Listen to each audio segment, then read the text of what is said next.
Assalamualaikum warahmatullahi wabarakatuh. Perkenalkan nama saya Nabila Audrey Slindra, mahasiswa Universitas Riau jurusan Usaha Perjalanan Wisata.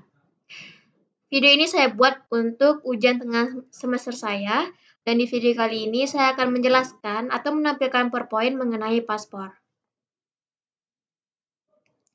Paspor.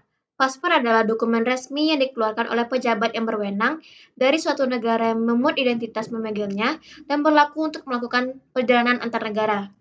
Paspor berisi biodata pemegangnya yang meliputi foto pemegang, tanda tangan, tempat tanggal lahir, informasi kebangsaan, dan kadang-kadang juga beberapa informasi lain mengenai identifikasi individual. Paspor harus ditunjukkan ketika memasuki perbatasan suatu negara. Meskipun di beberapa negara ada perjanjian di mana warga negara tertentu dapat memasuki negara lain dengan dokumen selain paspor. Paspor akan diberi cap stempel atau disegel dengan visa yang dilakukan oleh petugas imigrasi negara tempat kedatangan. Paspor merupakan tanda pengenal yang harus dipegang saat sedang berada di luar negeri. Jadi, paspor bisa dibilang dokumen yang wajib dimiliki atau dibawa saat bepergian ke luar negeri. Jenis-jenis paspor. Yang pertama, paspor biasa. Paspor biasa merupakan jenis paspor yang paling banyak dibutuhkan. Biasanya paspor jenis ini diterbitkan untuk perjalanan reguler. Misalnya, teman-teman semua ingin berpergian ke luar negeri. Contohnya saja dari Indonesia, Malaysia, Indonesia, Singapura, Indonesia, Thailand. Maka menggunakan paspor biasa ini. Di Indonesia, paspor jenis ini diberi sampul berwarna hijau dan dikeluarkan oleh Ditjen Keimigrasian, Departemen Hukum dan Hak Asasi Manusia. Paspor biasa memiliki dua jenis, yaitu paspor biasa dan paspor biasa elektronik atau e-paspor. Masa berlaku paspor ini adalah 5 tahun. Ketika sudah habis masa berlakunya, bisa memperpanjangnya setiap 5 tahun sekali. Untuk membuat jenis paspor ini, Anda hanya cukup mengunjungi kantor imigrasi untuk mendaftarkan diri secara offline atau secara online. Kedua, paspor dinas. Paspor dinas diterbitkan untuk kalangan teknisi dan petugas administrasi dari suatu diplomatik, seperti kedutaan dan konsulat, atau bagi pegawai negeri atau pemerintah yang sedang melaksanakan tugas ke luar negeri. Yang kedua, pemegang paspor jenis ini mendapatkan beberapa kemudahan yang tidak dimiliki oleh pemegang paspor biasa. Di Indonesia, paspor ini diberi sampul berwarna biru dan dikeluarkan oleh Departemen Luar Negeri setelah mendapat izin dari Sekretariat Negara. Sebelum Anda mengajukan permohonan paspor dinas, maka akan ada banyak hal yang perlu dipersiapkan atau dilampirkan, seperti surat bukti kelulusan beasiswa, surat izin dari atasan, surat garansi, dan lain sebagainya.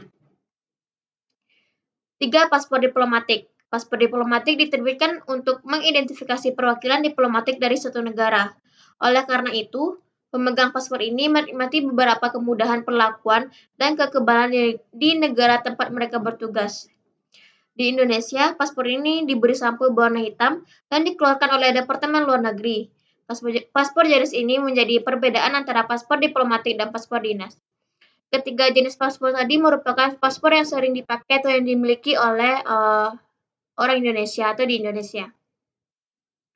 Selanjutnya, jenis paspor orang asing.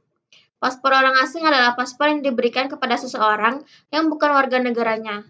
Syarat dan ketentuan untuk memiliki paspor jenis ini diatur oleh masing-masing negara. Contoh paspor ini adalah paspor yang dipakai untuk berhaji atau paspor yang berwarna coklat sampulnya yang dikeluarkan oleh pemerintah Kerajaan Arab Saudi. Yang kedua, selanjutnya paspor kelompok. Paspor kelompok akan diberikan untuk misalnya kelompok perjalanan anak liburan sekolah. Semua anak dalam perjalanan tersebut cukup memiliki sebuah paspor kelompok selama perjalanan liburan mereka berlangsung. Yang selanjutnya, paspor haji dan umroh. Khusus jamaah haji dan umroh, nama yang tertera dalam paspor harus menggunakan 3 kata. Misalnya, nama saya Nabila Audrey Slindra. Berarti di dalam paspor harus memiliki 3 suku kata Nabila Audrey Slindra. Tapi misalnya dengan nama teman-teman ada yang 2 suku kata, seperti contohnya nama saya kayak Nabila Audrey, berarti nama yang 3 suku kata tersebut harus ditambah dengan nama orang tua laki-laki. Misalnya Nabila Audrey binti nama orang tua laki-laki. Gitu. Selanjutnya, syarat pembuatan paspor. Persyaratan permohon paspor. Bagi warga negara Indonesia di wilayah Indonesia, yang pertama, KTP atau kartu tanda penduduk atau surat keterangan pindah ke luar negeri. Yang kedua, kartu keluarga atau KK. Yang ketiga, akta kelahiran, akta perkawinan, atau buku nikah, atau ijazah, atau surat baptis bagi yang non-muslim. Yang keempat, surat kewarganegaraan Indonesia. Yang kelima, surat penetapan ganti nama. Dan yang keenam adalah paspor lama bagi yang sudah membuat paspor sebelumnya. Bagi anak warga negara Indonesia di wilayah Indonesia, syaratnya yang pertama, kartu tanda penduduk orang tua atau surat keterangan pindah ke luar negeri. Yang kedua ada kartu keluarga atau KK. Yang ketiga, akta kelahiran atau surat baptis bagi yang non-muslim. Yang keempat, akta perkawinan atau buku nikah orang tua. Yang kelima, surat penetapan ganti nama. Dan yang keenam, paspor lama. Yang ketiga yaitu dokumen kelengkapan persyaratan akta kelahiran atau akta perkawinan atau buku nikah atau ijazah atau surat baptis. Harus dokumen yang memuat yang pertama nama, tempat tanggal lahir, terus nama orang tua. Catatan, bila permohon tidak akan diproses apabila tidak memenuhi syarat yang pertama, persyaratan tidak lengkap. Yang kedua, persyaratan tidak difotokopi dengan jelas dalam ukuran A4.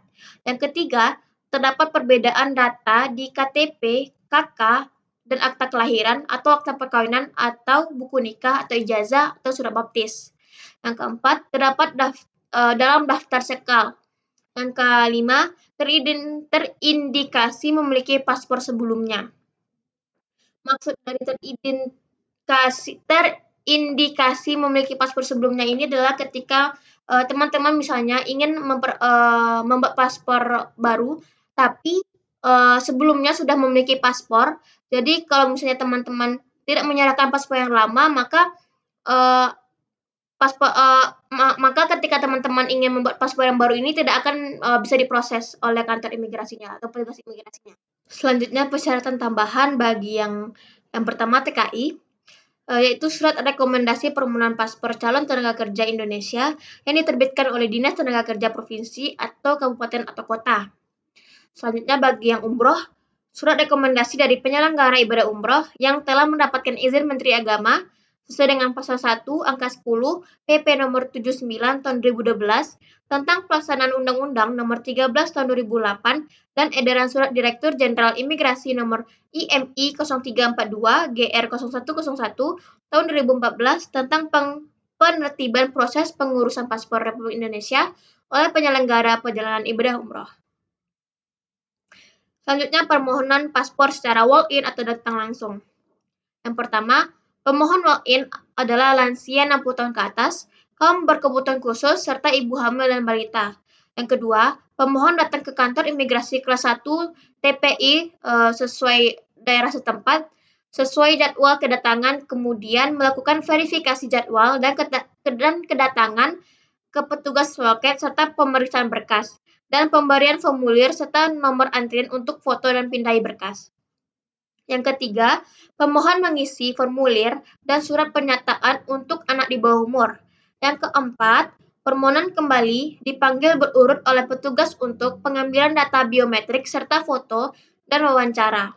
Yang kelima, pemohon mendapatkan bukti pengantar pembayaran untuk melakukan pembayaran di bank dan kantor pos persepsi.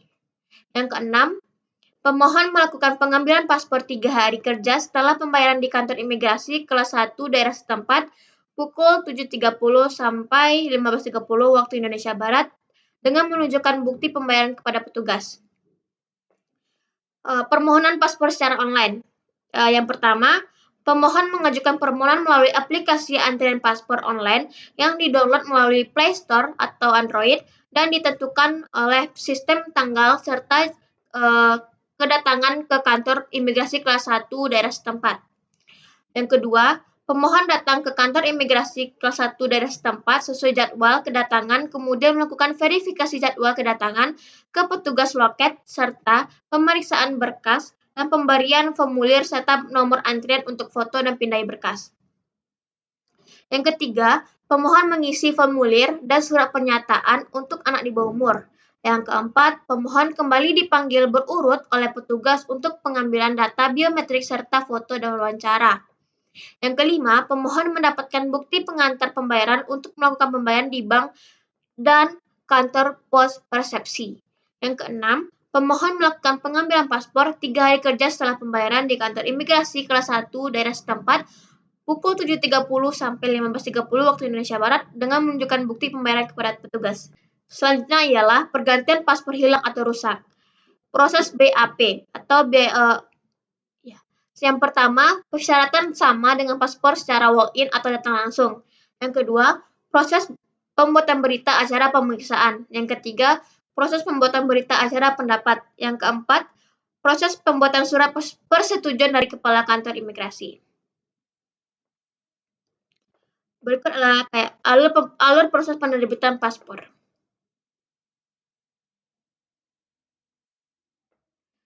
Selanjutnya adalah surat perjalanan laksana paspor. Surat perjalanan laksana paspor adalah dokumen pengganti paspor. Surat ini kerap digunakan untuk proses pemulangan WNI ke Indonesia atau warga negara Indonesia ke Indonesia. Misalnya, jika yang bersangkutan kehilangan paspornya di luar negeri atau karena suatu alasan yang membuat paspor Republik Indonesia miliknya tidak bisa dipergunakan lagi. Yang kedua, surat perjalanan laksana paspor berlaku paling lama 2 tahun dan hanya dapat digunakan untuk 1 kali perjalanan, serta tidak dapat diperpanjang. Yang ketiga, WNI yang kehilangan paspor saat berada di luar negeri dalam rangka liburan atau tanpa izin tinggal bisa ajukan SPLP di perwakilan Republik Indonesia setempat. Pemohonan dapat membawa surat keterangan kepolisian, salinan paspor yang hilang, bukti tempat tinggal, misalnya pemesanan hotel atau perjanjian sewa, serta IKTP atau SIM Indonesia. Permintaan SPLP untuk WNI bisa diajukan kepada yang pertama, Menteri atau pejabat imigrasi yang ditunjuk bagi WNI yang bertempat tinggal atau berada di wilayah negara Republik Indonesia. Yang kedua, Kepala Perwakilan Republik Indonesia atau pejabat imigrasi atau pejabat dinas luar negeri pada kantor perwakilan Republik Indonesia yang ditunjuk Menteri Luar Negeri bagi warga negara Indonesia yang bertempat tinggal atau berada di luar negeri wilayah atau berada di wilayah negara Republik Indonesia. Selanjutnya, prosedur permohonan SPLP atau Surat Perjalanan Laksana Paspor. Pertama, melakukan lapor diri. Yang kedua, mengisi formulir Perdim 14 atau formulir hijau secara lengkap dan jelas dengan huruf cetak. Yang ketiga, menyertakan salinan paspor lama. Yang keempat, menyertakan surat keterangan kehilangan dari kepolisian setempat. Yang kelima, menyertakan 2 lembar pas foto ukuran 4x6 dengan latar belakang terang. Yang selanjutnya, lama proses pengerjaan bisa ditunggu. Oke, di video kali ini segitu dulu penjelasan saya dalam menampilkan PowerPoint mengenai paspor. Sampai jumpa di video-video selanjutnya. Bye-bye.